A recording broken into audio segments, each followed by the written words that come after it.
Dia bersedia menjadi istri dari Raja Henry ke-8. Assalamualaikum warahmatullahi wabarakatuh. Kali ini kita akan membahas tentang Anne Boleyn.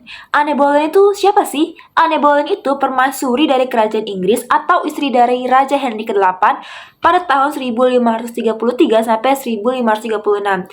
Nah, Anne Boleyn ini permaisuri yang pertama kali dijatuhi hukuman mati. Nah, penasaran kan sama ceritanya? Kita langsung aja. Anne Boleyn lahir sekitar pada tahun 1501 sampai 1507 di Istana Buckingham di Inggris. Nah, Anne Boleyn ini bukan orang sembarangan. Karena apa? Karena bapaknya Thomas Boleyn ini merupakan cucu dari wali kota London pada saat itu, dan ibunya merupakan seorang bangsawan.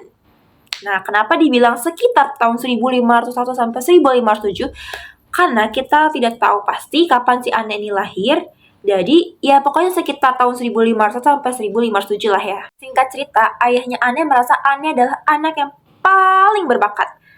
Nah, sehingga ayahnya Anne mengirimkan Anne untuk menjadi dayang Ratu Belanda yang saat itu bernama Margaret of Austria. Untuk pertama kalinya, Anne meninggalkan Inggris pada tahun 1513 dan tinggal di istana Ratu Margaret yang tepatnya di Brussels. Pada tahun 1514, Anne terpaksa pindah ke Prancis dan tinggal di istana Raja Louis ke-12. Anne pindah karena istri dari Raja Louis ke-12, yaitu Anne of Brittany, meninggal dunia. Kemudian Raja menikah lagi dengan Mary Tudor. Mary Tudor membawa dayang-dayangnya yang salah satunya adalah Mary Boleyn. Siapa sih Mary Boleyn ini? Mary Boleyn ini merupakan kakak kandung dari Anne Boleyn. Mary Tudor mendengar prestasinya Anne Boleyn, yaitu bisa berbahasa Prancis dengan fasih.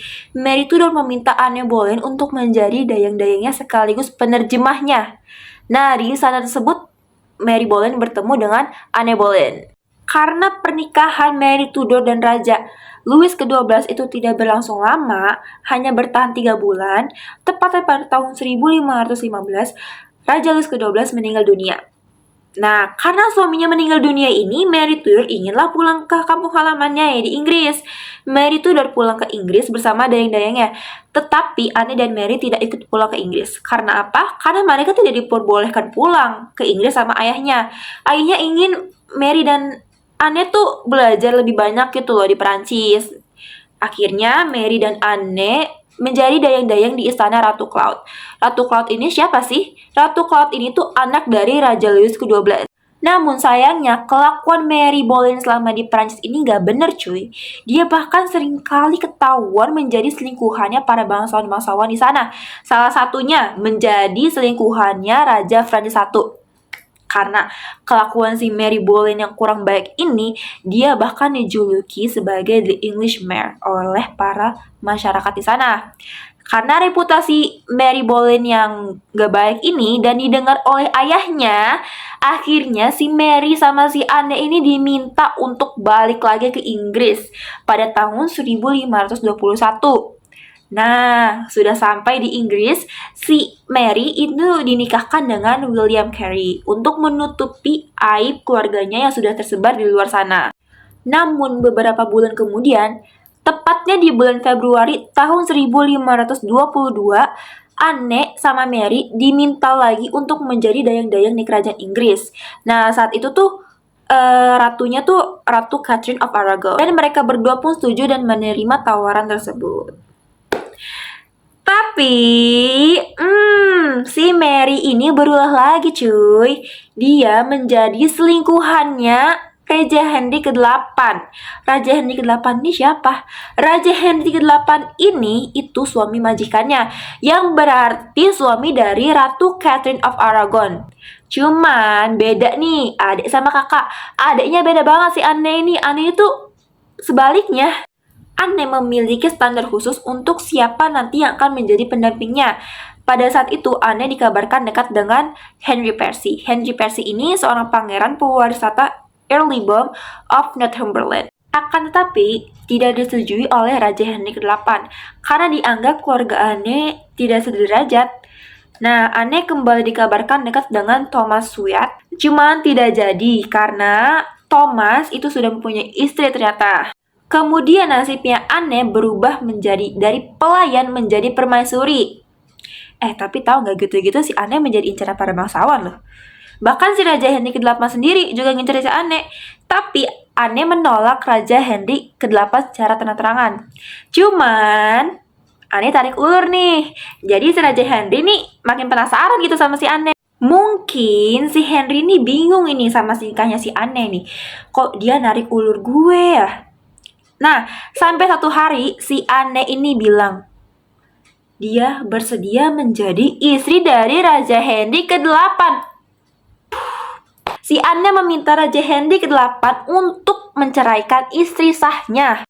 Akhirnya Raja Henry nekat untuk menikahi Anne Boleyn.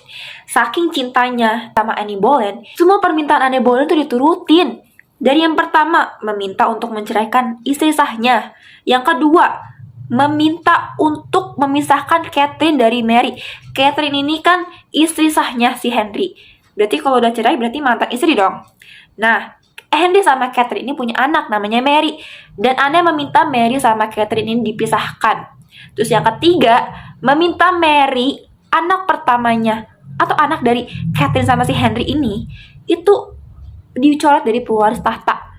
Karena kenekatannya juga, Raja Henry rela memisahkan dirinya dari kekuasaan Paus. Kekuasaan Paus di sini tuh maksudnya berarti dari Gereja Vatikan ya. Nah, dia bahkan rela sampai membangun gerejanya sendiri dan menjadikan dirinya itu sebagai kepala gereja. Namun kita kan suka nanya ya kayak, apa sih? Kenapa sampai sama Anne tuh sampai nekat segitunya gitu loh. Ternyata si Henry ini ngelakuin ini semua karena dia pengen pewaris tahta laki-laki cuy. Akhirnya Anne Boleyn dan Raja Henry ke-8 menikah. Dan beberapa waktu kemudian Anne ini hamil dan melahirkan bayi perempuan, bukan laki-laki. Nah, bayi perempuan ini dikenal dengan Ratu Elizabeth I atau The Virgin Queen. Raja Henry tuh pada saat itu merasa kecewa banget. Cuman pikiran Raja Henry pada saat itu tuh positif, kayak mikir, oh iya nggak apa-apa nggak sekarang, mungkin di kehamilan berikutnya Anne bisa mengandung bayi laki-laki. Dan Raja Henry tetap merayakan kelahiran Elizabeth dengan merayakannya secara besar-besaran. Dan beberapa tahun kemudian, akhirnya Anne Boleyn kembali hamil. Dan kehamilan kali ini itu mengandung bayi laki-laki. Betapa senangnya tuh pada saat itu Raja Henry ke-8 kayak akhirnya dia bisa mendapatkan pewaris tahta laki-laki. Cuma sayangnya kehamilan Anne Boleyn kali ini tuh tidak berlangsung lama dan kesenangan mereka juga tidak berlangsung lama. Karena apa? Karena Anne Boleyn mengalami keguguran. Dan sempet tuh Anne Boleyn hamil lagi. Hamil yang ketiga kalinya nih. Cuman kembali lagi, sama lagi, keguguran lagi. Mungkin karena kekecewaannya Raja Henry terhadap Anne Boleyn dan capek gitu ya, udah nunggu bertahun-tahun lamanya menunggu Anne Boleyn melahirkan bayi laki-laki dan mendapatkan pewaris tahta laki-laki. Raja Henry akhirnya berselingkuh dengan pelayannya Anne Boleyn. Raja Henry berpikir gimana caranya supaya dia bisa hidup dengan selingkuhannya, yaitu Jane Seymour. Dia memikirkan rencana untuk menyingkirkan Anne Boleyn. Dia berpikir gimana supaya caranya dia bisa menyingkirkan Anne Boleyn. Sampai akhirnya dia menemukan 3 fitnahan untuk Anne Boleyn. Ini fitnah yang berarti nggak benar ya dilakukannya. Ada pertama, itu Anne Boleyn berselingkuh dengan 5 pria yang berbeda. Itu yang pertama. Yang kedua, Anne Boleyn melakukan incest terhadap George Boleyn yang notabene-nya adalah kakak kandungnya sendiri. Incest itu apa sih? Incest itu kayak berhubungan seksual gitu ya. Terus yang ketiga, Anne Boleyn dituduh melakukan ilmu sihir untuk menjadi permaisuri. Karena fitnahan tersebut, Anne Boleyn akhirnya dijatuhi hukuman mati dengan cara dipenggal. Nah, persidangan eksekusinya ini tuh dilakukan di Menara London pada tanggal 19 Mei 1536. Sebelum dieksekusi, Anne berpidato dan menyatakan dirinya sendiri kalau dirinya tuh tidak bersalah. Setelah 300 tahun kemudian, tepatnya pada masa pemerintah Ratu Victoria, ditemukannya tulang belulang Anne Boleyn. Dan demi menghormati Anne Boleyn, Ratu Victoria meminta agar pemakamannya Anne Boleyn tuh bisa dijadikan lebih layak. Dan seperti pemakaman Anne Boleyn tuh sekarang kalau dilihat di sana itu udah dipakaikan marmer-marmer bawahnya. Nah, itu tadi cerita tentang Anne Boleyn. Gimana menurut kalian? Apakah ceritanya seru atau mungkin bikin ngeri?